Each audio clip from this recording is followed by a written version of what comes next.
নমস্কার, দেখছেন talk to Bangla. আমি অভিষেক রয়েছি আপনাদের সাথে। এই মুহূর্তে যে সবচেয়ে গুরুত্বপূর্ণ খবর উঠে আসছে সেটা কিন্তু গতকাল অর্থাৎ 22শে জানুয়ারি ছিল কিন্তু ইন্ডিয়া ইংল্যান্ডের টি-20 ক্রিকেট ম্যাচ, এবং সেখানে আমরা জানি ইন্ডিয়া খুব ভালোভাবে ম্যাচটাকে কিন্তু বের করে এনেছে এবং প্রথম টি-20 ম্যাচ হিসাবে খুব ভালো ফলাফল। কিন্তু সে তো গেল একদিকে, অন্য একটা খবর উঠে আসছে। আমরা জানি রবি শাস্ত্রী একজন লেজেন্ড, এবং তিনি কিন্তু ভারতীয় যে ক্রিকেট টিম সেখানে 83 যে বিশ্বকাপ সেই জয়ী দলের একজন অন্যতম গুরুত্বপূর্ণ সদস্য ছিলেন। কপিল দেবের নেতৃত্বে তিনি খেলেছিলেন, এবং ভারতীয় ব্যাটসম্যান হিসাবে রবি শাস্ত্রীকে কিন্তু অবশ্যই স্বর্ণাক্ষরে লিখে রাখবে দেশের জনতা।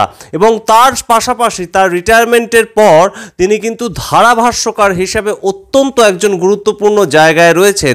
সেই রবি শাস্ত্রী কী করলেন তা কিন্তু অবশ্যই তাৎপর্যপূর্ণ। এ ধরনের ঘটনা কিন্তু সাধারণত দেখতে পাওয়া যায় না এত ভালো একটা ম্যাচের পরে, এবং সেই জায়গাটাই কিন্তু একটা খুব গুরুত্বপূর্ণ খবর উঠে আসছে। তার কারণ আমরা জানি রবি শাস্ত্রী প্রত্যেকটি ম্যাচেই আসেন, এবং ইডেনে গতকালও ছিলেন, এবং গতকাল ইডেন থেকে তিনি ধারাভাষ্য করেন, এবং ম্যাচ 10টা কাছাকাছি শেষ হয়ে যায়, রাত 10টার কাছাকাছি। তার পরবর্তীতে তিনি বেরিয়ে যাচ্ছিলেন, এবং রাত 11টার কাছাকাছি ইডেন থেকে তিনি যখন বেরোচ্ছিলেন, স্বভাবতই রবি শাস্ত্রীকে সামনে পেয়ে তার ফ্যান্সরা, তার সমর্থকরা, অবশ্যই ভারতীয় সমর্থকরা তাকে দেখে হাত নাড়ছিলেন, তাকে দেখে উল্লাস প্রকাশ করছিলেন, এবং সেই জায়গাতেই সংবাদ মাধ্যম কিন্তু তাকে ধরতে যায়।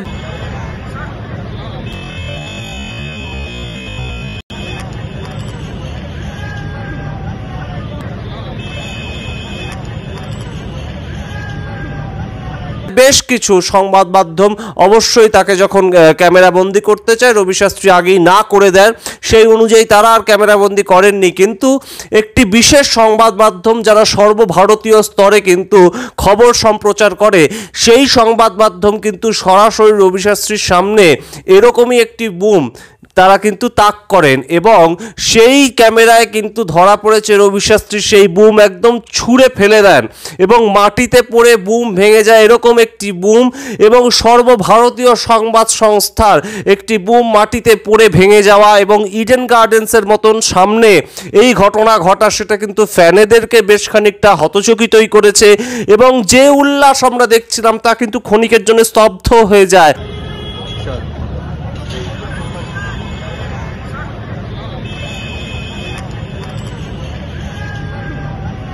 এবং যে সংবাদ সংস্থা ছিলেন তারা বেশ কিছুটা কিন্তু বিব্রতই বোধ করেন, বেশ কিছুটা অপমানিত বোধ করেন। আপনারা এর আগে বিভিন্ন ফিল্ম স্টার থেকে শুরু করে বিভিন্ন পলিটিশিয়ান, বিভিন্ন লোকজনকে কিন্তু সংবাদ মাধ্যমের ওপর এভাবে একটা অ্যাগ্রেশন দেখাতে দেখেছেন, কিন্তু একজন প্লেয়ার, একজন লেজেন্ড, তিনি সারা পৃথিবীটা ঘুরে এসেছেন, এবং তিনি সারা পৃথিবীর বিভিন্ন ম্যাচ কভার করেন, আইপিএল থেকে দেশের ম্যাচ এবং বিশ্বকাপ পর্যন্ত।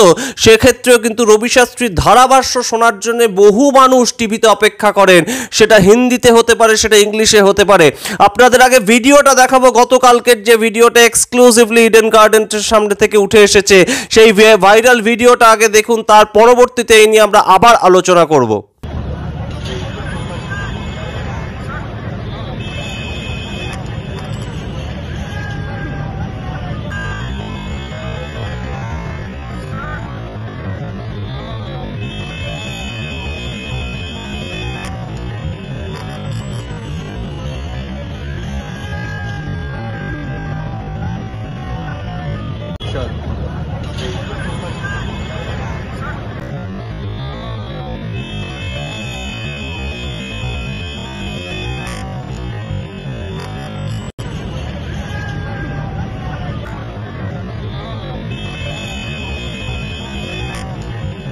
আপনারা দেখলেন সেই ভাইরাল ভিডিও, যেখানে কিন্তু সরাসরি আমরা দেখালাম যে রবি শাস্ত্রীর মতন একজন লেজেন্ড, অ্যাকচুয়ালি তিনি কিন্তু লেজেন্ড, তাকে সারা ভারতবর্ষ থেকে সারা পৃথিবীর মানুষ তাকে চেনেন, একজন অত্যন্ত গুরুত্বপূর্ণ প্লেয়ার হিসেবে ভারতবর্ষের ইতিহাসে স্বর্ণাক্ষরে রবি শাস্ত্রীর নাম কিন্তু লেখা থাকবে। এবং তিনি যখন এই ধরনের একটি ঘটনা ঘটান, সেটা কিন্তু অবশ্যই বেশ খানিকটা হতচকিতই করে তার ফ্যানদের উদ্দেশ্যে। রবি শাস্ত্রী সারা ভারতবর্ষের যারা ক্রিকেট ফ্যান আছেন তাদেরকে বেশ খানিকটা হতচকিতই করেন। এবং এই ভাইরাল ভিডিও কিন্তু ইতিমধ্যেই সোশ্যাল মিডিয়া থেকে বিভিন্ন জায়গায় রবি শাস্ত্রীর সম্বন্ধে বিভিন্ন কথা বলা হচ্ছে। আপনারা কি মনে করছেন কমেন্ট বক্সে কমেন্ট করে জানান। এরকম ঘটনা কি সংবাদ মাধ্যমকে এভাবে অপমান করা, সেটা ইন্টেনশনালি হতে পারে, আনইন্টেনশনালি হতে পারে, কিন্তু সংবাদ মাধ্যমের ওপর এইভাবে যে চোট, এইভাবে আঘাত, সেটা কি কোথাও গিয়ে একটা বাড়াবাড়ি? আপনারা কি মনে করছেন, নাকি সংবাদ মাধ্যমের ভুল ছিল?